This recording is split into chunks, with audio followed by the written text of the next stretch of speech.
show you this jacket, please? Yes. Yes, somebody actually has sent me this, and it's got Lady Penelope and Thunderbirds on it. Oh, wow. Oh, that's so sweet. Oh, I love it. Isn't it good? And it's got stuff on the back as well. Oh, wow. Isn't that great? I thought I'd wear it, you know, bit of fun on the Yes. show.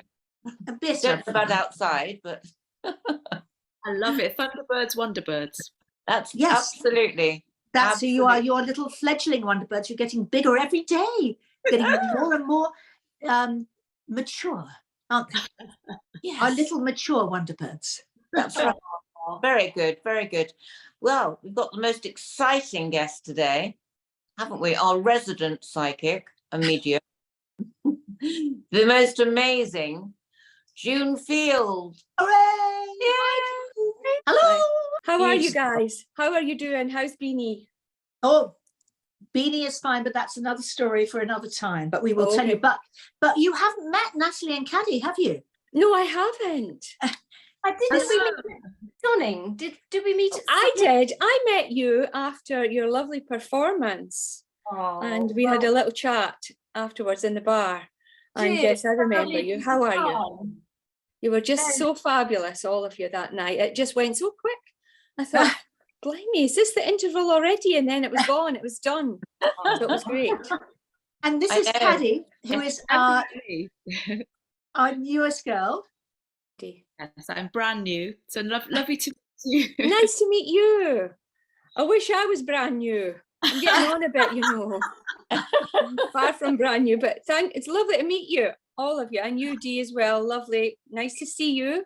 Nice to see you, darling. We're going to talk about ghosties today, aren't we? Dee, what are we going to talk? Ghosties and orbs? Well, I've been looking at orbs. You know, when I did June's weekend course, which was amazing, I ended up seeing orbs myself, and I didn't even know what they were when I arrived. But by the end, June, how much had she had to drink at that time? Nothing. You never mix your spirits. Never. Exactly. Nothing. Exactly. Yeah, orbs are spirit people that pull around in an energy form. And sometimes you can actually capture them if they're big, and you slow down the camera and you pause it and you can screenshot it and blow it up. And more often than not, you get faces in them of the people that have passed, if they're big orbs. So they are all orb spirit people. I mean, Debbie, you've been around when I've been doing videos in places, and we've seen orbs. And you know, they're all around everyone all the time. Sometimes if there's energies really strong, you can catch a glimpse of them with your eye. And then usually I'll get my phone out, because it's a bit like EVP, electromagnetic voice patterns, etc. You maybe can't capture them with the human ear, but if you put on a tape recorder, you'll get them in a tape recording. So it's all about energies. And so a lot of people capture them on film. I've got a very fascinating. Do you ever get scared? Yes. Oh, yes. Tell Caddy about what happened to you when you were in that place, that weird place. Oh, yes. I was in the Arthur Conan Doyle Centre, and they've written a book about that with all the mediums now that have attended, from James Brand Prague, Tony Stockwell, Gordon Smith, all quite reputable mediums that have stayed in the medium's flat at the top of this listed building in Edinburgh, one of the most haunted places in Europe.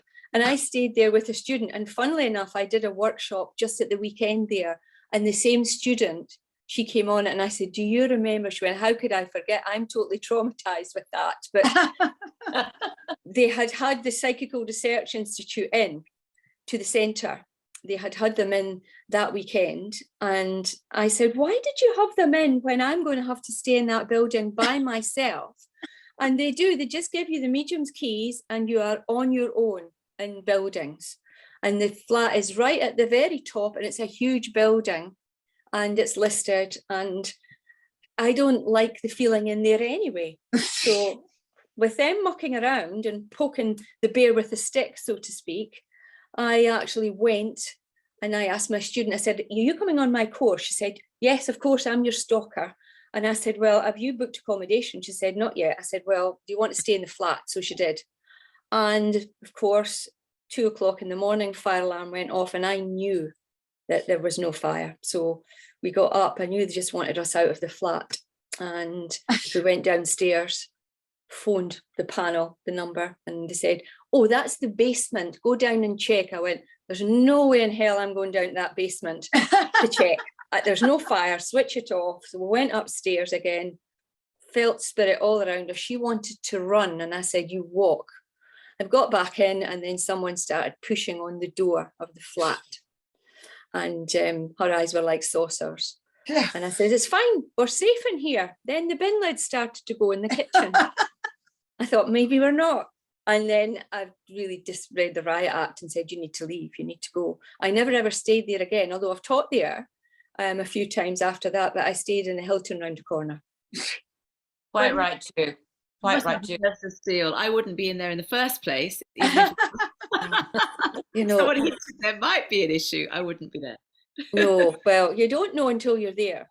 And again, it's about, you can be aware of them more when it's quiet. It's quiet time. And so in the middle of the night, it's nothing to do with the dark. It's because it's quiet. June, can I just ask you, what is the most vivid image you've seen with you know, all your years of your psychic years and mediumship? What is the most vivid in terms of seeing, you know, a person who's passed? I remember, and the way you said all your years, you're making me out to be about 110 there. Do you not happy? You look great for 103, actually. Yeah. I've been debied. And well, I remember I was working in a spiritual church, and this was many, many years ago, and everyone was sitting, and I was in the mid of a demonstration, and this gentleman walked in the door, and he had on a collar, like a vicar, and he walked in, and I stopped because I thought, I'll wait till he gets in and get seated before I continue. And he walked in, and he walked down the centre rows, and then he walked through people.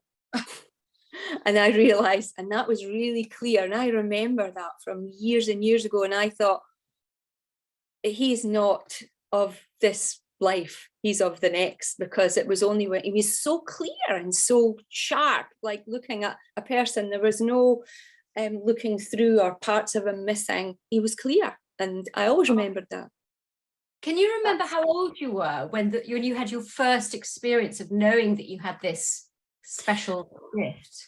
Do you know this, Natalie? My mum used to always say to me that I was always a greeting face, because I would sense people's energy, and they would say to me, hello, and I'd be like, and she'd go, oh, don't speak to her for a long time. I was just a nuisance.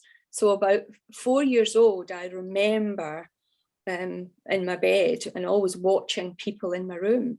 And then it just got a bit worse from then. But that's my vivid memory of my earliest one, is lots of people always around me. And I didn't know who they were. I took for granted, I thought everybody saw them and that everybody had them.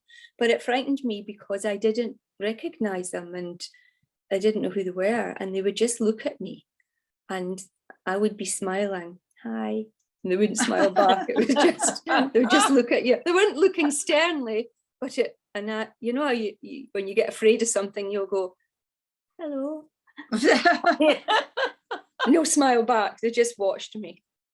Oh, well, you're described as the world's leading psychic medium, and I know that Uri Geller said that you are the most accurate. Do you think that's what, you know, defines you against everyone else? I mean, obviously you have got a special gift and you're extraordinarily good at it, but what do you think is the thing that makes you so special, apart from the fact you're absolutely lovely? Do you know this? I don't actually think of myself as special. I think of myself as very blessed to be able to help people. And I was born this way, so I don't know anything any different. But I think what differentiates mediums and mediumship from one to another is the specifics. Instead of being general about something, to be specific about it, to give a specific, rather than say, I have your mum here and that she just sending you so much love and she cares about you and whatever, but to say, I have your mum here and she was an albino and she had a glass eye and one leg. I mean, that wouldn't apply to anyone else's mum. Dude, That how would did only you know? How did you know that was my... At what point, how did you manage to get the courage then to decide that this was something, a gift that was useful to others? To get from the point of a child who is scared to the point of someone who has a profession, that's an interesting... I know, you know this, that's a really good question. And I don't think anyone's ever asked me that before, ever. So Good. how I got from that point as well, first off, there's nothing I could do about being able to see people and feel them, because that's the way that I was born. And so I learned how to kind of switch it off a little bit. And I went to a spiritual church, and a lovely lady called Jenny Brown took me under her wing, and she taught me how to be able to close down. And so when doing that, I gained control of what I did. And then I just shot up and ended up teaching and demonstrating. And that's how I was drawn into it. This is not what I wanted to be in any way, shape or form. This is just the way that I was born, and I was made to do it. So if spirits around you, if spirit are there and they push and you'll get little things, they'll get you in the end. You'll end up working for them in some way, whether you're a counsellor or a healer or you're doing clairvoyance. They'll give you something like a little carrot on a stick, and you'll see how you've helped someone, and that makes you want to help someone else. And so they do end up bringing you around.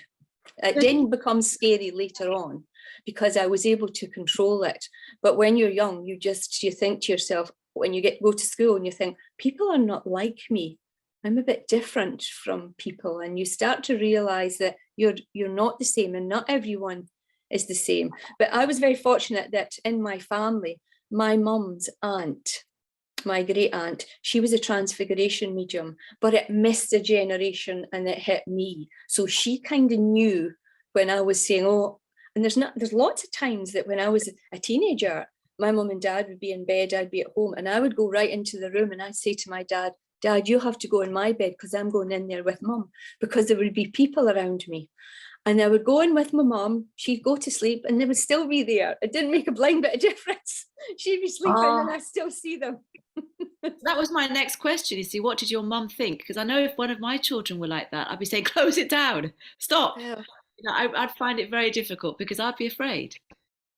But you're only afraid because you don't understand it. Yes.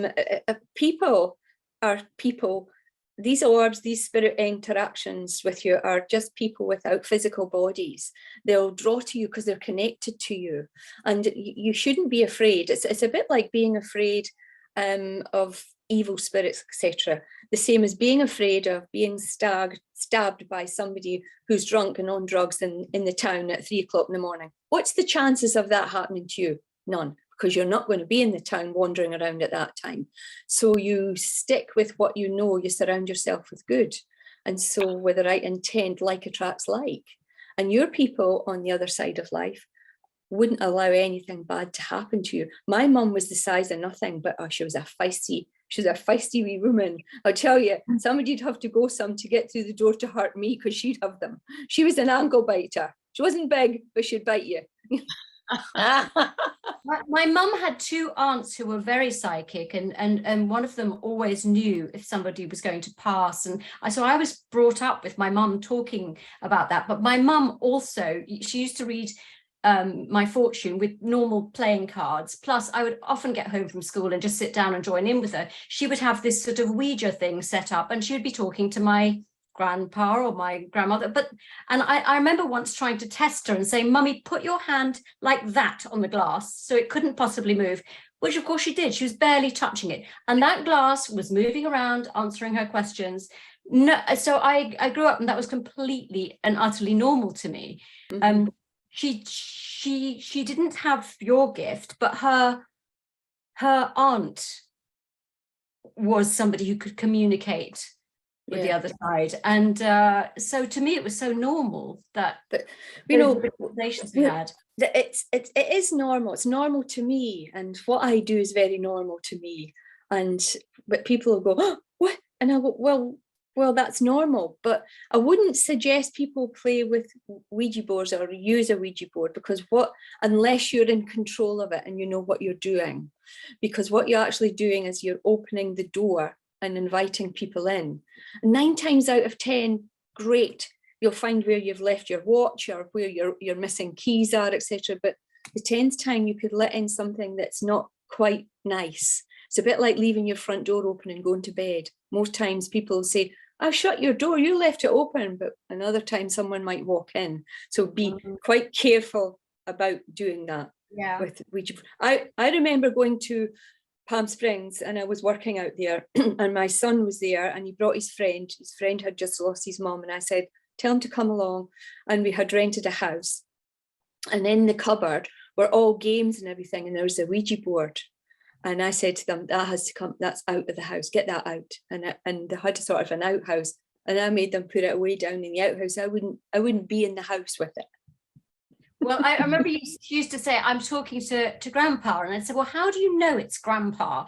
And you know, who knows? But nothing ever bad happened at that time. But it was just so normal to see her sitting there on her own, chatting away to whoever. It's so funny because I dreamt about my grandpa last night. Wow. Yeah. I don't think I've dreamt about him before. He didn't look like him. He looked like a much better looking version of himself. But he was waiting for me to come off a cruise. This is a strange dream. And my grandma said, oh, don't tell him we've got off. You know, he can wait. You know, he's been waiting for years. He can wait another day. Oh my It's just like weird. I mean, weird. And I remember waking up thinking, how very odd. What a strange dream. Well, sometimes they'll push themselves in if there's something that maybe you're waiting on, or you're waiting on an opportunity, or you're a bit impatient about something, and it comes in a bit distorted, as if to say, have a bit of patience, just wait. You've waited a day, they could wait another day and you'll get it. But the way that they come in, as in grandparents, people associated with you, it's because you listen to them. Yeah. If that was a stranger, you would dismiss that. Well, I remember my very first acting job. I don't know if I've told you this before, but my very, very first acting job on television, and it was a big, big series. And I had a row with the producer, and I told him to f off, which you do when you're 19 years old. And my mother said to me, you've got to apologize because you'll get sacked. I said, I'm not going to apologize. There's no way. The man is an idiot. And I went to bed that night and my father was in my dream, and he said, you apologize. You have to apologize, because if you don't have a career. And the next morning I went to the producer and said, I'm sorry. Well, And what did you say? No, it was fine. It was accepted, but Oh, good. I would not have done that without that dream. yeah. Yeah, so Interesting. you're impressed. What you've got a lot of people coming to you with huge amounts of grief. I mean, that must be the major reason that they come. So that gives you a huge responsibility. How do you handle that? With humility and compassion, and I also don't give what I don't have. I'll give what I get, and I think that spirit are there, and they give me information. They won't give somebody something that they can't handle. But I never give anything negative to someone if I don't see a purpose in it.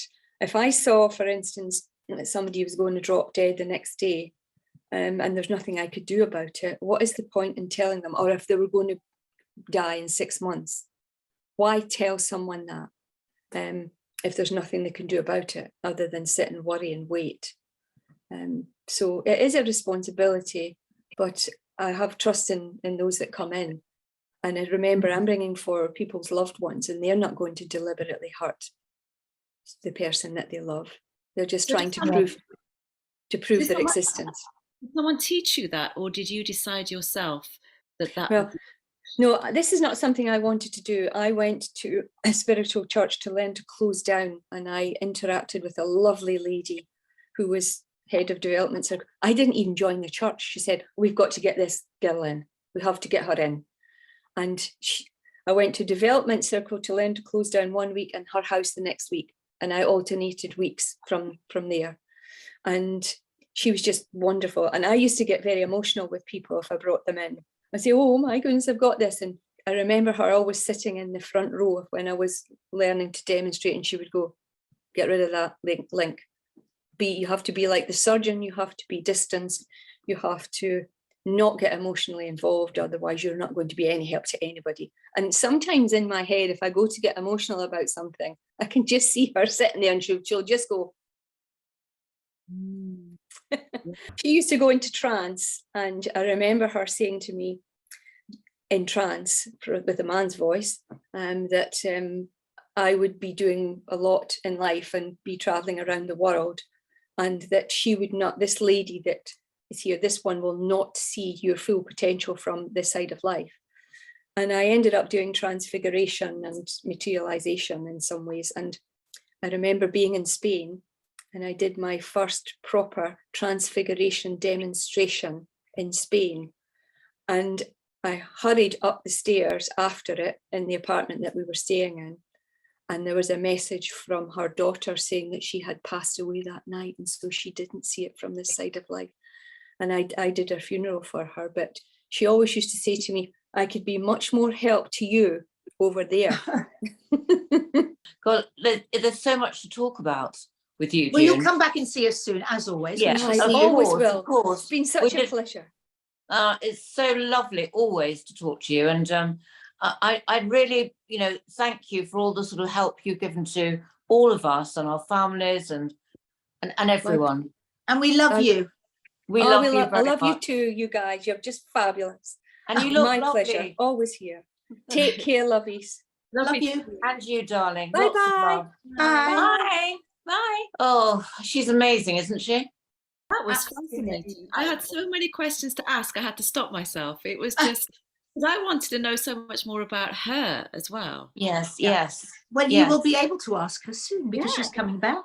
Yes, She comes is, back about actually. every 6 weeks, doesn't What you she? said about So, the Ouija board thing, because my mum used to be doing that all the time, with or without Yeah. me, whatever. yeah, but And, but as she said, she knew how to use it. That's the difference. Absolutely. She's probably discouraging people, generally to do that.